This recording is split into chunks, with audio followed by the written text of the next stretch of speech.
क्या आप भी एक religious organisation as a society Delhi में रजिस्टर कराना चाहते हैं एंड जानना चाहते हैं क्या प्रोसेस रहता है, क्या डॉक्यूमेंट्स आपको मेंटेन करने होते हैं एज ए सोसाइटी अगर आपको रजिस्टर करानी है कोई भी रिलीजियस ऑर्गेनाइजेशन? तो आज का वीडियो आपके लिए बहुत ही इंपॉर्टेंट रहने वाला है। आज की वीडियो में हम कंप्लीट आपको इन्फॉर्मेशन देंगे, क्या प्रोसेस रहता है, क्या डॉक्यूमेंटेशंस आपको मेंटेन करनी होती है अगर आप कोई भी religious society in Delhi register कराना चाहते हैं। तो बिगर किसी देरी के आज का वीडियो शुरू करते हैं।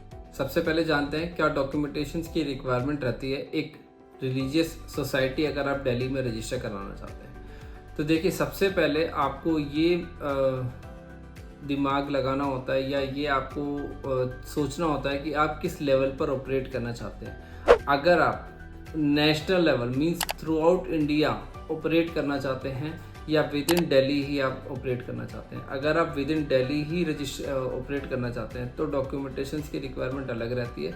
अगर आप ऑल ओवर इंडिया अगर आप ऑपरेट करना चाहते हैं तो डॉक्यूमेंटेशंस की रिक्वायरमेंट अलग रहती है। तो देखिए, सबसे पहले जान लेते हैं क्या डॉक्यूमेंटेशंस की रिक्वायरमेंट रहती है अगर आप पर्टिकुलरली दिल्ली में ही रजिस्टर कराना चाहते हैं, दिल्ली में ही ऑपरेट कराना चाहते हैं। तो देखिए, इसमें सबसे पहले आपको 7 मेंबर्स की रिक्वायरमेंट रहती है। मिनिमम 7 मेंबर्स हो, मैक्सिमम आपके कितने भी हो सकते हैं, 11, 12, 13, 15 जितने भी आप रखना चाहते हैं। मिनिमम आपको 7 मेंबर्स की रिक्वायरमेंट रहती है। 7 मेंबर्स आप बनाएंगे अपनी सोसाइटी में, सारे के सारे दिल्ली के रेजिडेंट्स होना जरूरी है। दिल्ली के रेजिडेंट होना कंपलसरी है अगर आप दिल्ली में रजिस्टर कराना चाहते हैं सोसाइटी और दिल्ली में ही ऑपरेट करना चाहते हैं। अब इन्हीं मेंबर्स में से आप किसी को प्रेसिडेंट, किसी को वाइस प्रेसिडेंट, किसी को सेक्रेटरी, किसी को ट्रेजरर, किसी को जनरल सेक्रेटरी, बाकी जो है मेंबर्स आपके मेंटेन रहेंगे। तो डॉक्यूमेंटेशंस के एस्पेक्ट से सबसे पहले हमने डिस्कस किया 7 मेंबर्स होने चाहिए। इन 7 मेंबर्स का आपको pan card and Aadhaar card जिसमें कि एड्रेस रिफ्लेक्ट होना चाहिए दिल्ली का कंपल्सरली। इसके अलावा इनके passport size photograph, phone number and email ID ये आपको मेंटेन करने होते हैं डॉक्यूमेंटेशंस के एस्पेक्ट में। देखिए, इसके अलावा जो भी आप ऑफिस रखना चाह रहे हैं, जहाँ भी आप अपने ऑफिस डिक्लेयर करेंगे आप अपनी रिलीजियस ऑर्गेनाइजेशन का, वहाँ का आपके पास लेटेस्ट इलेक्ट्रिसिटी का बिल होना चाहिए और जो ओनर है उससे नो ऑब्जेक्शन सर्टिफिकेट आपको ऑब्टेन करना होता है। इसके अलावा जो भी आप प्रॉपर्टी जो भी आप रखना चाहते हैं अपना ऑफिस, वहाँ का जो ओनर है उससे आपको जो प्रॉपर्टी के पेपर्स होते हैं, चाहे वो जनरल पावर ऑफ अटर्नी पे हो चाहे सेल डीड हो, उसकी एक फ़ोटोकॉपी ऑब्टेन करनी होती है। इस फोटोकॉपी के पास आप क्लियरली मेंटेन कर दिया, मतलब आप लिख सकते हैं कि सोसाइटी रजिस्ट्रेशन के लिए आपने दिया है और किसी पर्पज़ के लिए आपको यूटिलाइज़ नहीं करना। तो ये डॉक्यूमेंटेशंस आपको मेंटेन करने होते हैं। जब आपके डॉक्यूमेंटेशंस रेडी हो जाएं, इसके बाद आपको एक मीटिंग करनी होती है। उस मीटिंग में आप रिजॉल्व करते हैं कुछ चीज़ें, जिसमें कि आपकी सोसाइटी का नाम क्या रहने वाला है, किस तरह के ऑब्जेक्ट्स के ऊपर आप काम करेंगे रिलीजियस ऑर्गेनाइजेशंस के। ऑल दो रिलीजियस ऑर्गेनाइजेशन अगर आप बना रहे हैं तो रिलीजियस एक्टिविटीज़ ही करेंगे, बट फिर भी आपको रिटर्न में ये रिजॉल्व करना होता है कि किस ऑब्जेक्ट्स के ऊपर आप काम करेंगे, आपकी सोसाइटी का नाम क्या रहने वाला है एंड कौन आपकी जो मेन गवर्निंग बॉडी है, जो फर्स्ट गवर्निंग बॉडी है, गवर्निंग बॉडी के मेंबर्स कौन रहने वाले हैं, जिसमें क्या president, vice president, secretary, general secretary, treasurer, को ट्रेजरर अगर आप अपॉइंट करना चाहते हैं, ये सब आप अपॉइंट करते हैं। तो ये आपको डॉक्यूमेंटेशंस के एस्पेक्ट से कंप्लीट इन्फॉर्मेशन रेडी करनी होती है सोसाइटी रजिस्ट्रेशन अगर आप रिलीजियस ऑर्गेनाइजेशन रजिस्टर करना चाहते हैं इन दिल्ली। तो देखिए, अब जान लेते हैं क्या प्रोसेस रहता है एक सोसाइटी अगर आप रिलीजियस पर्पज़ के लिए बनाना चाहते हैं दिल्ली में। कि सबसे पहले आपको अपनी सोसाइटी के बायलॉज प्रिपेयर करने होते हैं। अब बायलॉज प्रिपेयर करते समय आपने जो डॉक्यूमेंटेशंस मेंटेन किए हैं उनकी हेल्प लगती है आपको।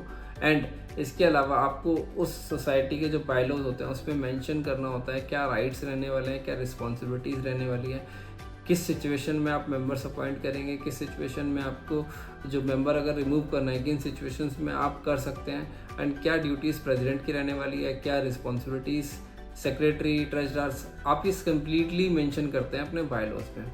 एक स्टैंडर्ड फॉर्मेट किस तरह का आपके बायलॉज रहने वाला है दिल्ली में अगर आप पर्टिकुलरली रिलीजियस ऑर्गेनाइजेशन बनाना चाहते हैं, हम इस वीडियो में आपके लिए अटैच कर देंगे ताकि आप कंप्लीट इन्फॉर्मेशन जान पाएँ and completely as per the provisions of Delhi act आप एक बायलॉज अपने प्रिपेयर कर सकें ताकि आपकी सोसाइटी एक ही बार में आपकी अप्रूव हो जाए। तो सबसे पहले आपको बायलॉज प्रिपेयर करने होते हैं। बायलॉज प्रिपेयर करने के बाद आपको जो आपने मीटिंग इनिशियली कंडक्ट की है उसके मिनट्स रजिस्टर जो आप मेंटेन करते हैं, एक तरह का आपको रजिस्टर मेंटेन करना होता है, उसकी मिनट बुक समरी आप बना लीजिए, रिटर्न में होनी चाहिए। बेसिकली इसमें आप मेंशन करते हैं देखिए, आप इसमें मेंशन करते हैं आपकी ऑर्गेनाइजेशन में प्रेसिडेंट वगैरह जो आपने डिसाइड किया उनके नाम से आप मेंशन करते हैं। इसकी समरी आप एक तरह से लिख लीजिए, वो आपकी मिनट बुक्स हो जाती है। अब देखिए, ये सारा तो डिस्कस कर लिया, बट इससे पहले भी आपको एक स्टेप आपको कंप्लीट करना होता है। इस स्टेप में आपको क्या करना होता है, आपको ये जानना होता है, आपको ये इंश्योर करना होता है जो भी आप अपनी सोसाइटी का नाम रखने वाले हैं, क्या वो एक्चुअली में आप अवेल कर सकते हैं, क्या वो अवेलेबल है आपके पास या नहीं। तो इसके लिए आपको क्या करना होता है, हर सोसाइटी का जो ऑफिस है, हर डिस्ट्रिक्ट में ऑफिस अवेलेबल है, आपको वहाँ पर फिजिकली विजिट करना होता है। विजिट करने के बाद जो कंप्यूटर सेल बना होता है वहाँ पर आप रिक्वेस्ट करेंगे, तो वो रिक्वेस्ट करने के बाद आपका जो आपकी सोसाइटी का नाम रहने वाला है वो आपको चेक करके बता सकते हैं कि आपका सोसाइटी का नाम अवेलेबल है या नहीं है। तो ये आपको सबसे पहले इंश्योर करना है, सारे चीज़ों से सबसे पहले इंश्योर आपको ये करना है कि आपकी सोसाइटी का नाम अवेलेबल है या नहीं है। सोसाइटी का नाम अवेलेबल है तो आप बायलॉज प्रिपेयर कर पाएंगे। बायलॉज के लिए आपको हेल्प लगेगी मिनट्स की।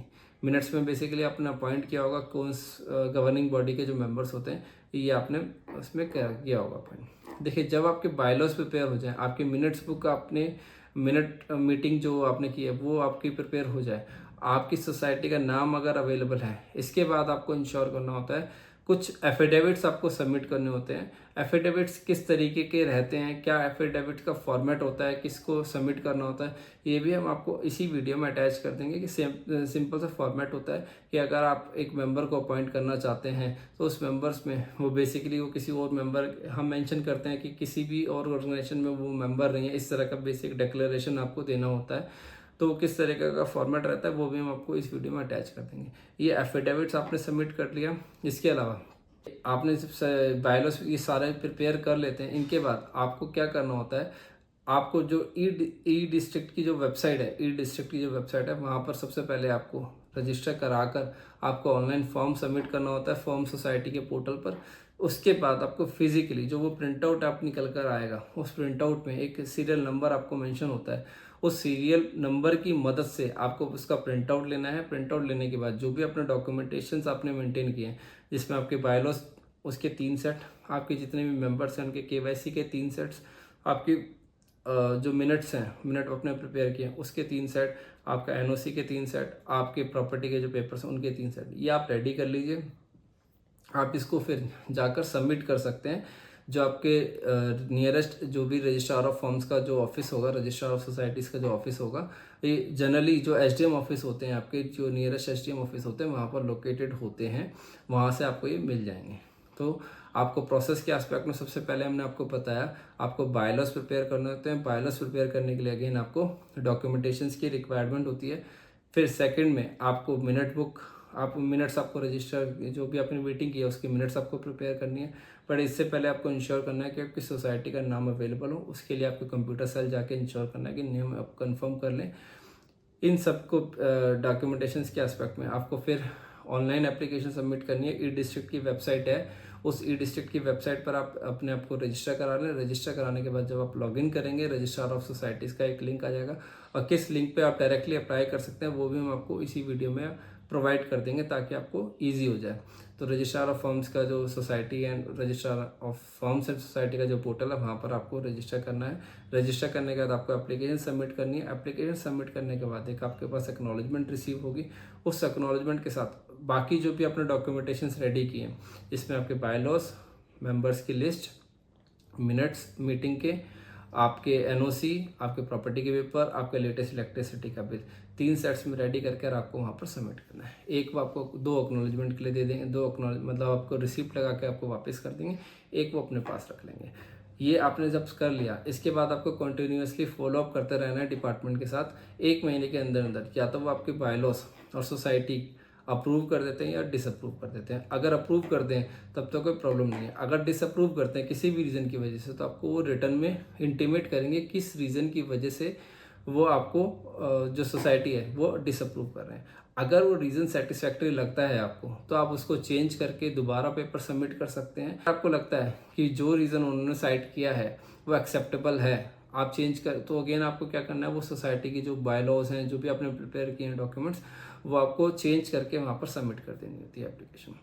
तो ये कंप्लीट प्रोसेस रहता है। आशा करता हूँ आपको आज का वीडियो बहुत ही अच्छा लगा होगा एंड इन्फॉर्मेटिव लगा होगा। तो अगर आपको आज का वीडियो अच्छा लगा please like share and subscribe my YouTube channel CA Vineet Jagdish, ताकि आपको फ्यूचर की इंफॉर्मेशन टाइम टू टाइम मिल पाए।